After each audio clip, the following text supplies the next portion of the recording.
Indian 9 news और आपके साथ मैं हूं फिजा कासमी और स्वागत है आपका हमारे इस खास कार्यक्रम में। बुलेटिन की शुरुआत में सबसे पहले जानेंगे आखिर राज्यसभा में पीएम मोदी ने क्यों किया एमएसपी का जिक्र। साथ ही जानेंगे कि कौन से नए फॉर्मूले के जरिए किसान आंदोलन को धार देने निकले हैं किसान नेता राकेश टिकैत। साथ ही बात करेंगे उत्तराखंड में आई त्रासदी के बाद हालातों की, वहीं बात करेंगे राजस्थान निकाय चुनाव में हार की ओर अग्रसर बीजेपी की, और बुलेटिन के आखिर में बात करेंगे आखिर सोनिया गांधी से मिलने क्यों पहुंचे नवजोत सिंह सिद्धू।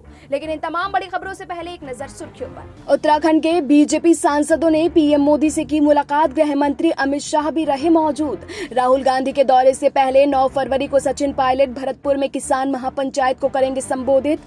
लोकसभा की बैठक से पहले राहुल और कांग्रेस के वरिष्ठ संसदीय नेताओं ने की विपक्षी दलों के साथ बैठक। उत्तराखंड त्रासदी पर बोली उमा भारती, कहा पावर प्रोजेक्ट्स के शुरू से रही हूँ खिलाफ। दिल्ली में कल से पूरे दिन के लिए खुलेगा अक्षरधाम मंदिर, पहले सिर्फ 1.5 घंटे की थी इजाजत। आज बुलेटिन में सबसे पहले बात करेंगे किसान आंदोलन पर आए पीएम मोदी के पहले बयान की। सोमवार यानी आज राज्यसभा की कार्यवाही के दौरान पीएम मोदी ने किसान आंदोलन पर विपक्ष पर जमकर निशाना साधा। साथ ही कृषि कानूनों के खिलाफ जारी किसानों के आंदोलन की तपिश के बीच प्रधानमंत्री नरेंद्र मोदी ने राज्यसभा को संबोधित किया।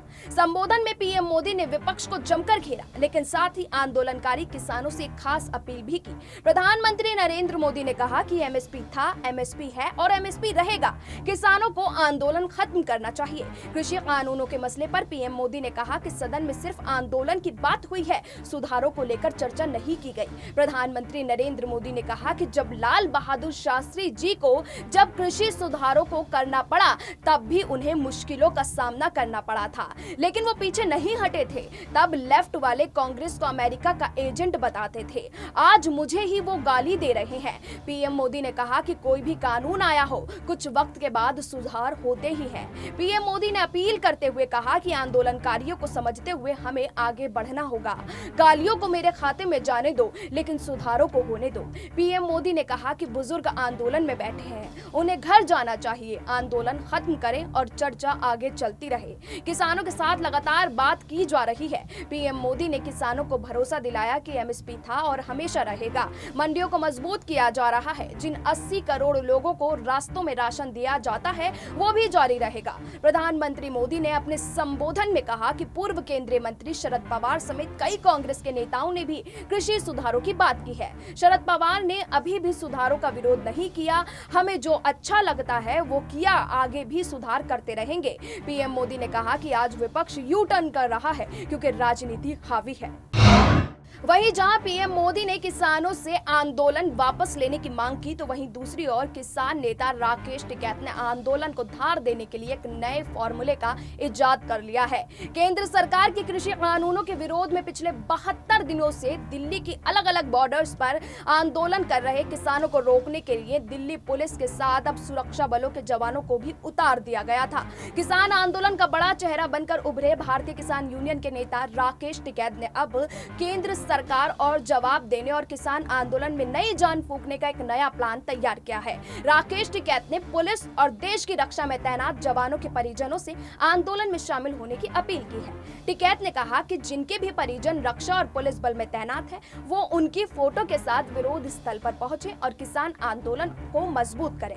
एक इंटरव्यू के दौरान किसान नेता राकेश टिकैत ने कहा कि या तो सरकार सुन ले, नहीं तो अगला आंदोलन ये भी होगा कि जिस घर से लोग फौज में और पुलिस में होंगे, उनका परिवार यहाँ पर होगा। उनके परिवार के लोग हाथ में तस्वीर लेकर आंदोलन में शामिल होंगे। सरकार को हमारी बात सुननी चाहिए। अगर ऐसा नहीं हुआ तो किसानों को रोकने वालों के सामने ही उनके परिजन बैठे होंगे। टिकैत ने इस तरह की रणनीति इसलिए बनाई है क्योंकि कृषि कानून का विरोध कर रहे आंदोलनकारियों को सरकार की ओर से नोटिस भेजे जा रहे हैं। भारतीय किसान यूनियन ने कहा कि हम इस बार भी इस पर भी नजर बनाए हुए हैं कि क्या सरकारी अधिकारी उन लोगों को भी नोटिस भेज रहे हैं जिनके परिवार के सदस्य सरकारी कामकाज में शामिल है। अब जहां सरकार इस कानून को वापस लेने से जरा भी पीछे हटने को तैयार नहीं है, वहीं किसान भी नए नए तरीकों से अपना विरोध जाहिर कर रहे हैं। साथ ही खबरों में आगे बढ़ते हैं और बात करते हैं उत्तराखंड में आई त्रासदी की। उत्तराखंड के चमोली में ग्लेशियर टूटने से आई आपदा ने काफी इलाके तबाह कर दिए। आज प्रशासन का जोर राहत बचाव कार्यों पर है। तपोवन की दूसरी सुरंग में फंसे लोगों को बाहर निकालने की कोशिश हो रही है। आपदा के बाद से 202 लोग लापता हैं और कुल 19 शव बरामद किए गए हैं। तपोवन की टनल में करीब 100 मीटर तक टीमें पहुंच गई हैं, लेकिन अंदर दलदल होने के कारण मिशन में देरी हो रही है। केंद्रीय मंत्री आर.के. सिंह ने भी घटना स्थल का दौरा किया। राहत बचाव से जुड़े अपडेट्स भी यहां हमें दिखाई दिए। सीएम त्रिवेंद्र सिंह रावत आज उत्तराखंड के आपदा प्रभावित क्षेत्रों में गुजरेंगे। सीएम ने ट्वीट कर कहा कि मैं देहरादून से प्रभावित क्षेत्रों में जा रहा हूं और रात्रि प्रवास करूंगा। राहत और बचाव कार्य तेजी से चल रहा है और सरकार इसमें कोई भी कसर नहीं छोड़ रही है। केंद्र की हमें पूरी मदद मिल रही है। मेरा आप सभी से अनुरोध है कि आप इस हादसे को विकास के खिलाफ प्रोपेगेंडे का कारण ना बनाएं। वहीं चमोली में ग्लेशियर टूटने के बाद लगभग 30 घंटे हो चुके हैं, लेकिन एनटीपीसी के सुरंग में फंसे लोगों को बचाने की कवायद लगातार जारी है। तपोवन स्थित एनटीपीसी के सुरंग नंबर 2 में फंसे लोगों तक पहुंचने की कोशिश लगातार की जा रही है। इस सुरंग में एक अनुमान के अनुसार 47 लोग फंसे हैं। उन पर पहुंचने के लिए सुरंग से लगातार मलबा हटाया जा रहा है। रेस्क्यू टीम अब तक सुरंग में 100 मीटर अंदर प्रवेश कर चुकी है। साथ ही आगे बात करते हैं राजस्थान बीजेपी की। शहरी निकाय चुनाव प्रमुख के चुनाव में बीजेपी को इस बार नुकसान उठाना पड़ा है। पूर्व सीएम वसुंधरा राजे को छोड़ बीजेपी के बाकी बड़े नेताओं के क्षेत्रों में पार्टी का प्रदर्शन कमजोर रहा है। बीजेपी के 27 विधायकों में से 12 के क्षेत्र में पार्टी को निकाय प्रमुख चुनाव में हार का सामना करना पड़ा। पूर्व सीएम वसुंधरा राजे के क्षेत्र झालावाड़ जिले के 5 में से 3 निकाय प्रमुख बीजेपी के बने हैं। नेता प्रतिपक्ष गुलाम चंद कटारिया के गृह जिले में बीजेपी 3 में से 1 ही निकाय चुनाव जीत पाई। 2015 में 90 में से 60 निकाय प्रमुख बीजेपी के थे। इस बार 47 निकायों में ही बीजेपी अपने अध्यक्ष बना सकी है। हालांकि बीजेपी कांग्रेस से वोट प्रतिशत के मामले में 1.30% ही कम है। केंद्रीय मंत्री और दिग्गजों के इलाके में भी बीजेपी अच्छा प्रदर्शन नहीं कर पाई है। लोकसभा अध्यक्ष ओम बिरला के संसदीय क्षेत्र में 5 निकायों में से बीजेपी 1 भी नहीं जीत पाई। केंद्रीय मंत्री अर्जुन मेघवाल के क्षेत्र बीकानेर में 3 में से 1 ही निकाय में बीजेपी का वार्ड बना। सांसद दिया कुमारी के क्षेत्र में भी 3 में से 1 ही निकाय में बीजेपी को जीत हासिल हो सकी है। इसके साथ ही बुलेटिन के आखिर में बात करते हैं सोनिया गांधी से मिलने पहुंचे नवजोत सिंह सिद्धू की। कांग्रेस नेता नवजोत सिंह सिद्धू नई दिल्ली में पार्टी की अंतरिम अध्यक्ष सोनिया गांधी से मिलने पहुंचे।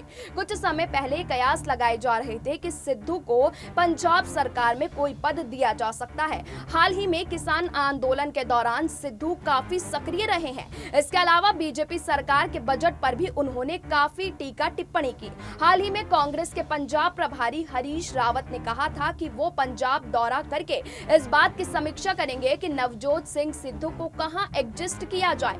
अपनी हाजिर जवाबी और चुटीले वाक्यों के लिए मशहूर सिद्धू कई बार अपनी ही प्रदेश सरकार की आलोचना कर बैठे हैं। पिछले साल अक्टूबर में जब पंजाब सरकार केंद्र के नए कृषि कानूनों के खिलाफ विधानसभा में एक विधेयक पेश करने की योजना बना रही थी, उसी समय नवजोत सिंह सिद्धू ने इस मुद्दे को लेकर अपनी ही पार्टी को निशाने पर लिया।